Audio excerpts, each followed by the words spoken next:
Welcome to BFC Live, the daily video and podcast series of Business of Cannabis. BFC Live highlights the company's brands, people, and trends driving the global cannabis sector. Learn more at businessofcannabis.com. Coming up on this BFC Live, we connect with Albert Kim. He is a co-founder of Greenline POS, a leading point-of-sale system in Canada for Canadian cannabis retailers. We wanted to connect with him post 420 to check in on all things he's seeing from retailers.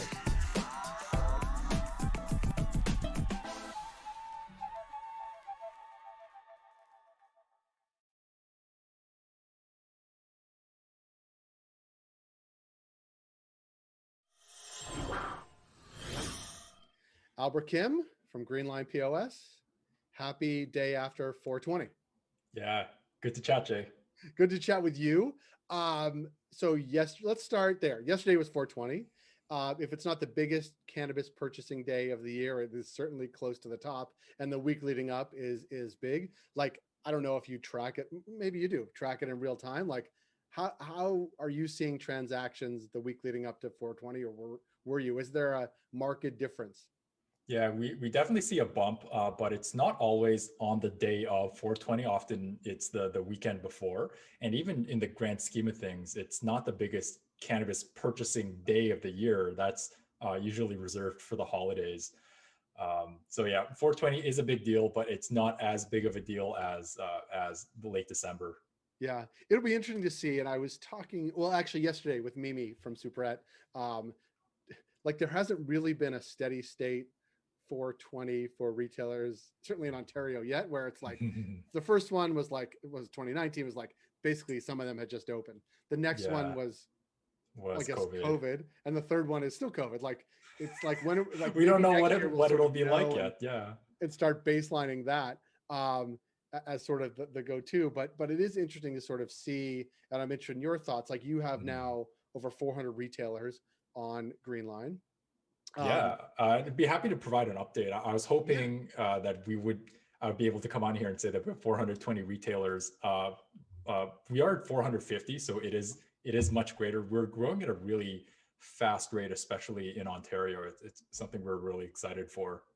And what do you like? I mean, obviously that's exciting because more is sort of the game you're in. But are you finding the folks coming to you, for second, third, and fourth shops, or is it like everybody wants it for their first? Like, what is the breakdown of I'd say it's actually half. So a lot of our existing customers from the past 3 years have been growing pretty aggressively, which that's exactly what we want to see. And I'll talk more about how our Greenlight Capital initiative has been helping those stores out. In Ontario, it's still there. It's a really big mix. A lot of people are very new to this industry. Kind of reminds me of back in 2018. But I do think a lot of it will stabilize over the next year. And so talk a little bit about that, because so growing from like 1 to 5 or 1 to 2 or 5 to 10 stores, like, is it that type of growth where people are like, we know what we're doing, we're going to find the exact location that works for us, and we're just like cutting and pasting our whole operation to another location?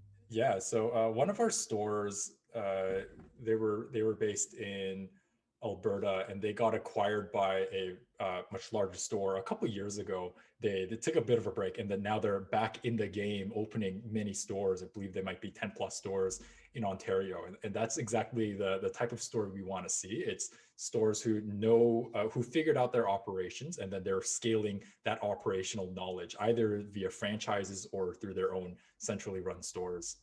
I want to ask you about the capital part, because I think we maybe hinted on it last time we talked, but talk a little about what, and I think you put it as sort of offering, you're seeing pain points and want to offer solutions. Talk a little bit about the solution you're offering to folks within your realm right now. Yeah, sure. So just to talk a little bit about the problem, we know that cannabis retailers have a really hard time getting access to money.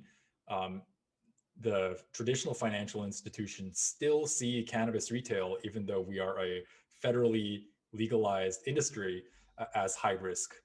But at Greenline, we don't see it that way. So we worked with financial partners to make sure that we can get loans, capital, line of credit over to stores, especially if they're doing well and they're looking to grow grow their operations. So internally, we call it Greenline Capital. We've been talking about it with our customers. So far, we've loaned about $700,000 and growing to retailers in just the past 2 months. And I think it really shows the demand for this kind of service. Um, and the primary use for this has been for opening new stores. So people have a model, they know it works, you know it works because you see it on the Mhm. sort of back end, and they're Absolutely. looking to raise startup capital, both from terms of infrastructure, but also in terms of like paying for time and horizon and probably consulting to get regulatory stuff through. Yeah, I mean, there's always a bit of risk involved, but that's normal as a retail business owner. Um, yeah, and we're just really happy to help. And then the first order of cannabis. Yeah, yeah, that's a big one. Like especially when you're starting, you don't want all of your capital locked up in inventory, especially if it's your first purchase. Like you don't know exactly if this inventory purchase is going to be the one that you'll continue with forever. So you do want cash on hand. Um, yeah, and so loans like this can really help. Yeah, and it's great to see obviously people taking you up. It's not like you're offering a loan and money. People are going to line up for that, but it is interesting, and I think this sort of shows how in tune you are with your sort of clients. Is that you saw a pain point, you're offering a solution. By offering those suite, you are obviously deepening that relationship, but also like you show that you're understanding sort of what they are going through, and then in many cases, as you said, like helping them with growth and expansion. Yeah, I certainly hope so. Our core product will always be software. It'll always be the point of sale software. We're really trying to build robust cannabis retail infrastructure all across this country. We're not going to try to do everything ourselves, but we want to help other companies provide value to our stores. And just initiatives like Greenline Capital, it just helps our overall mission. Yeah. And I want to ask you about that because we've seen rapid growth. I mean, obviously you've seen rapid growth from a business perspective, but in Ontario, I think I just saw a post from the Ontario Cannabis Store that said they're over 600 stores now. And which seems like it's been slow to get to 600, but it also seems like from 100 to 600 has been like a really quick ramp up under maybe the most challenging business environment. I don't know, certainly, well, you're young, but in our lifetime, my lifetime, but like, I wonder, and I've been sort of working this thesis that if you've made it through the past year and you've been opened or you've opened in the past year and can survive, like that resiliency, that ability to adapt to really everything being thrown at you all at once, you may be really well prepared for what is coming, which is hopefully going to be a boon. Yeah, that I hope so too. So a lot of the stores, like the biggest boom in stores, came very recently in just the past couple of months. So it's a little early to say exactly how well they're doing. But obviously, stores are generally concerned about competition. But even beyond that, just with all sorts of lockdowns happening in Ontario, it's not the best time to start, and we completely understand. Yeah, it's interesting. We did an event last a couple weeks ago, and folks from Leafly were on and talking about what they're seeing between people who are on their website and then going to store and they're sort of tracking behavior. That Mhm. they're seeing that most people, most consumers, are not traveling more than 3 kilometers to get their cannabis, which has to be, that is like you think about a footprint of a store, and I don't know what delivery range and all that, which you can think of now, but like 3 kilometers is really tight in, which is really a mindset shift, I would believe, on like how you think about your consumers, where you want to target them, and like the opportunity to really cater to that close in audience. And I'm sure all the people that are expanding in sort of your network are thinking about how many of those 3 kilometer radii, whatever the plural of Mhm. radius Like is. how many of those are there? Yeah. Yeah, because it's really like it's a very compelling stat, and one that I think I'm sure your folks are thinking about a lot. Yeah. We're still paying attention to just general store performance. Of course, stores that have less competition in especially rural towns, they're still doing really well. Yeah. But yeah, the jury's still out for how densely packed urban cities like Toronto will do. And then Vancouver, where you are, like they have a 300-meter like monopoly, like a sort of like it's a pretty good. I mean, some would argue, I bet, that it's anti-capitalistic, but those stores in that 300-meter radius are probably jazzed. Yeah, they're probably happy about it for sure. Yeah, like I'd say Vancouver was a little slow to getting a substantial number of licensed stores here, and I do hope that'll change because this is my city. I'd like to see a strong presence here. I want to ask you, Albert, because you're so tied in with 450 now retailers.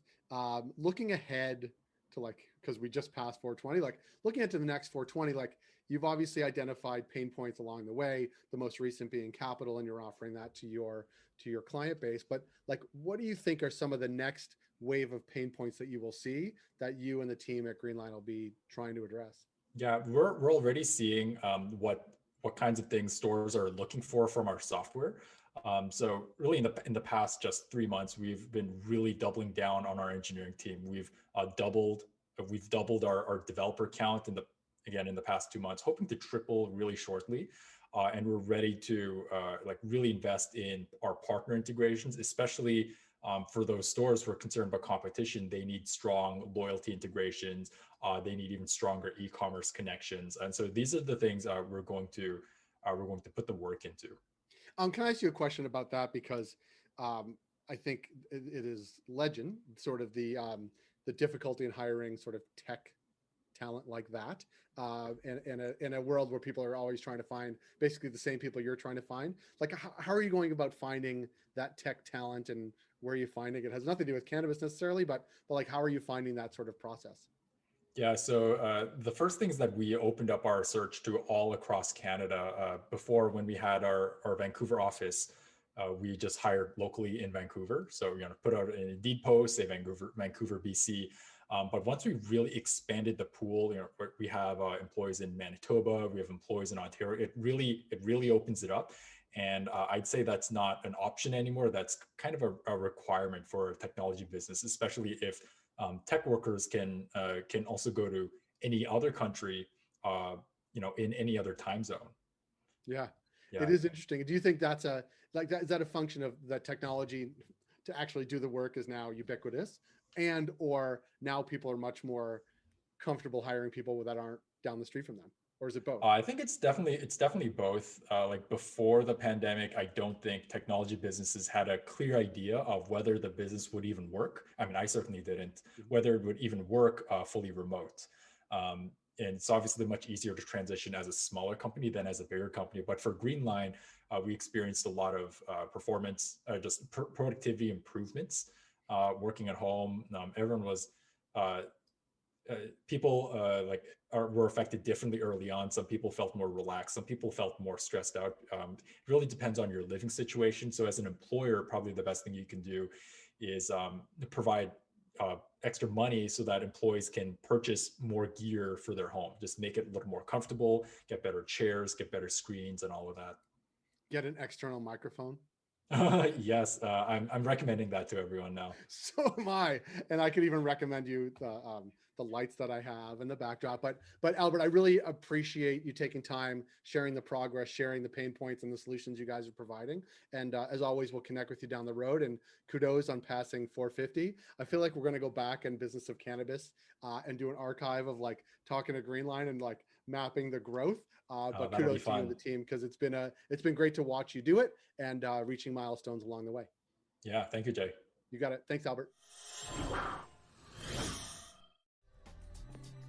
That was Albert Kim, the co-founder and CEO of Greenline POS. If you like this program, please rate and review us wherever you heard us. Thank you for joining us on B of C Live today. We're able to do what we do thanks to our ongoing partners, including Cannabis at Work, Cannabis Benchmarks, Can Delta, Headset, Gallagher, and Torque & Mans.